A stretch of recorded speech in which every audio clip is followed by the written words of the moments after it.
नमस्कार, आदाब। बहुजन संवाद में आपका स्वागत है। बहुजन संवाद में आज हम फिर बात करेंगे बिहार चुनाव को लेकर के।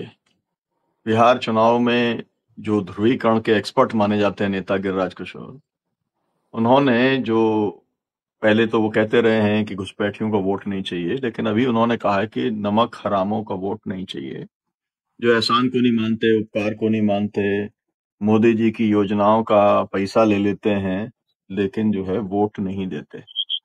अब सवाल ये है कि वो नमक हराम जो है वो किन किन को कहा जा रहा है, इसका हिसाब किताब लगाना जरूरी है। थोड़ा म्यूट कर लीजिए आप दोनों। तो वो जो है उससे पता चलेगा हमारे साथ में अभी, क्योंकि खान साहब जुड़े हुए हैं, सलीम खान साहब जुड़े हुए हैं। तो इनके यहाँ पर जो है मतलब जो लोग चुने गए थे शिवसेना के, जो है इसके ऊपर चुने गए, इसके बाद में जो लोग एनसीपी के जो है सिंबल पे चुने गए थे, बाद में 50-50 करोड़ के अंदर वो बिक गए और उन्होंने शिंदे की सरकार बना दी।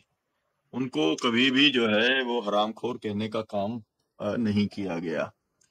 अब जो हरामखोर कहा जा रहा है बिहार के अंदर, अब आशीष जी हमारे साथ में जुड़े हैं, आशीष रंजन जी, वो बताएंगे। बिहार में 2010 से लेके और पिछले चुनाव तक वोट मिला है 16 से 19%।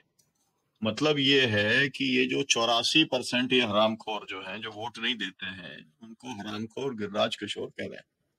इस देश के स्तर के ऊपर अगर देखा जाए तो मतलब दिल्ली से सतीश मिश्रा जी जुड़े हुए हैं, डॉक्टर साहब सूरज मंडल जी दिल्ली से जुड़े हुए हैं। तो ऑल इंडिया लेवल पे जो हरामखोरों की जो संख्या है वो तो मतलब इनको वोट मिलता है 36-37% वोट मिलता है।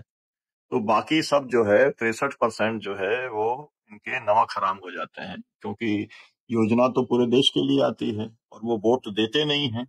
तो अगर अगर मैं इसी तरीके से लगातार बढ़ता चला जाऊं और पूरा का पूरा जो तमिलनाडु स्टेट है, वो तमिलनाडु स्टेट जो है वो तो पूरा का पूरा नमक हरामों का स्टेट ही हो गया, क्योंकि वहां से तो इनको कोई सीट मिलती नहीं है, 0 सीट मिलती है।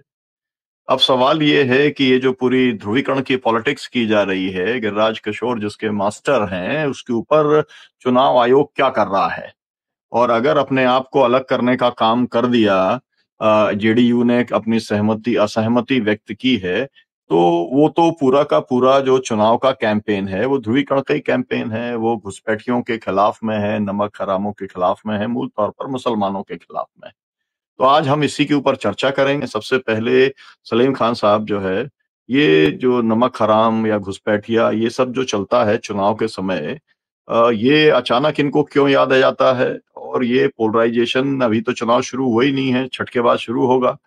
तो ये सब इन्होंने अभी से शुरू कर दिया, तो ये क्या बौखला गए हैं या हारने की खीज अभी से इनको आ गई है? तो अभी से जो बाद में भाषण करना है वो पहले से करने लग गए। जी देखिए बोलिए। डॉक्टर साहब, दरअसल इनके मुद्दे सारे फेल हो गए हैं, इसलिए ये इनकी बौखलाहट है। आपने तो ये बता दिया कि ये किस किस कौन कौन इस डेफिनेशन से हरामखोर हो जाता है। लेकिन गिरिराज सिंह ने कहा कि मैंने मौलवी साहब से कहा, तो उससे तो समझ में आता है कि ये किसको हरामखोर या एहसान फरामोश कह रहे हैं। दरअसल मैंने ये सोचा कि केंद्रीय मंत्री हैं, तो इसके बावजूद इन्होंने ऐसा क्यों कहा। तो मेरी समझ में आया कि इनकी कोई गलती नहीं, वो सबको अपने जैसा समझते हैं। देखिए, हिंदू महासभा और आरएसएस ने अंग्रेजों का नमक खाया और नमक हलाली की, जीवन भर समर्थन का वचन दिया, और अब भी वो वही कर रहे हैं जो अंग्रेज इनको पढ़ा के गए। यानी ये कि डिवाइड एंड रूल, जिसको अंग्रेजी में कहते हैं, हिंदी में काटो और बांटो, बांटो और काटो कहा जाएगा। तो ये लोग जो है वो गैरों के तो तलवे चाटते हैं, लेकिन अपनों की पीठ में छुरा घोंपते हैं। यानी अपने देशवासी तो दूर की बात है। अब देखिए, राजस्थान में इन्होंने वसुंधरा राजे की मदद से चुनाव जीता और उनको चिट्ठी पकड़ा दी कि शर्मा जी को आप जो है वो मुख्यमंत्री बनवा दीजिए। उसका गुस्सा आज भी है, उसने सब उनको सामने सलाम नहीं किया मोदी को पब्लिक के सामने। मध्य प्रदेश में शिवराज सिंह मुख्यमंत्री थे, उन्होंने जबरदस्त कामयाबी दिलवाई और इन्होंने नमक हरामी करके उसी का टिकट काट दिया। आज वो केंद्र के मंत्री की जो हैसियत है वो तो चपरासी से भी कम की होती है।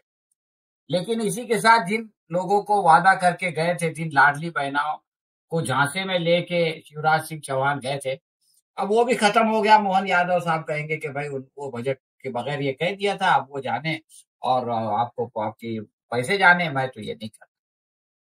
महाराष्ट्र की आपने मिसाल दी, बीजेपी की सीढ़ी पे चढ़ के जो है वो शिवसेना की सीढ़ी पे चढ़ के बीजेपी सत्ता में पहले जूनियर पार्टनर बनी अटल जी के जमाने में। उसके बाद में इसने उसी सीढ़ी को लात मार दिया।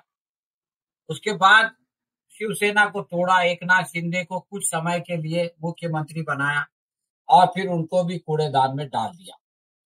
तो ये इनकी नमक हरामी खुद अपने लोगों से 35 साल तक शिवसेना इनके साथ गठबंधन में रही।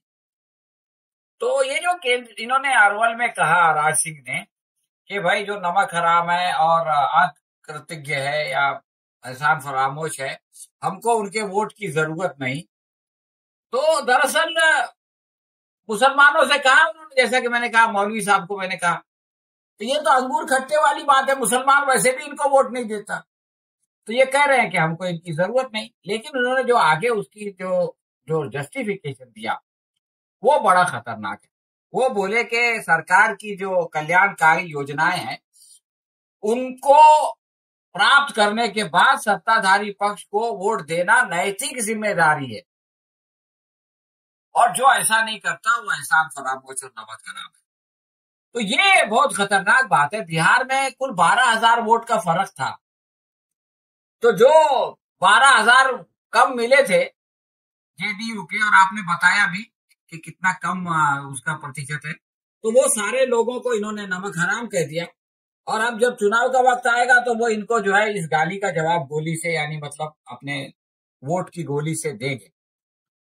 एक बात खास जो याद रखने की है वो ये कि प्रधानमंत्री मोदी अगर किसी योजना की घोषणा करते हैं तो वो अपनी जेब से पैसा नहीं देते, वो जनता का टैक्स जनता को देते हैं और बीच में मलाई खुद खा लेते हैं और खुद भी खाते हैं और अपने साथियों को भी खिलाते हैं। तो दरअसल ये नमक हरामी है। आप 8,000 के जहाज में घूम रहे हैं, ये नमक हरामी है। आपको ये जो है वो शोभा नहीं देता। और आपके लोग बाहर, आपका सांसद करोड़पति है, वो हराम के पैसे से, लूट के पैसे से जो है वो करोड़पति बना है, इल्ला माशाल्लाह कुछ लोगों को छोड़ के। तो वो जो है वो नमक हरामी है। तो ये उल्टा चोर कोतवाल को डांटे वाली बात है। आखिरी बात मैं ये कहना चाहता हूँ, एक साहब है जो केंद्रीय मंत्री थे पिछली सरकार में मोदी की, आर के सिंह साहब। तो आर के सिंह साहब ने ये कहा कि भाई आप सम्राट चौधरी जो उप मुख्यमंत्री है उसको वोट ना दें, इसलिए कि वो भ्रष्ट है।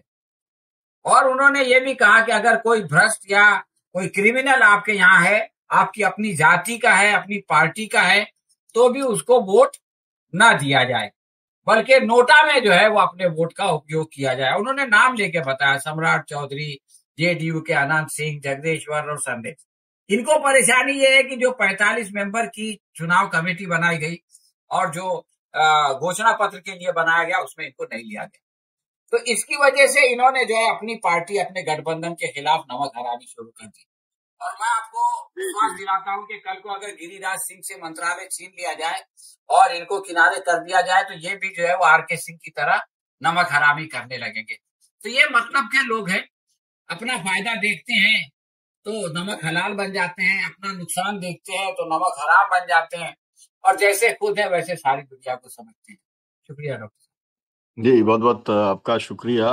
8,000 करोड़ का जहाज इन्होंने लिया है, और मतलब महिलाएं, लाडली बहना दिल्ली के तो इंतजार कर ही रही हैं। 2,500 रुपये महीना मिलना था उनको, और चुनाव हुए बहुत समय हो गया, उनको मिले ही नहीं है। तो ये तो खैर सब चलता रहता है।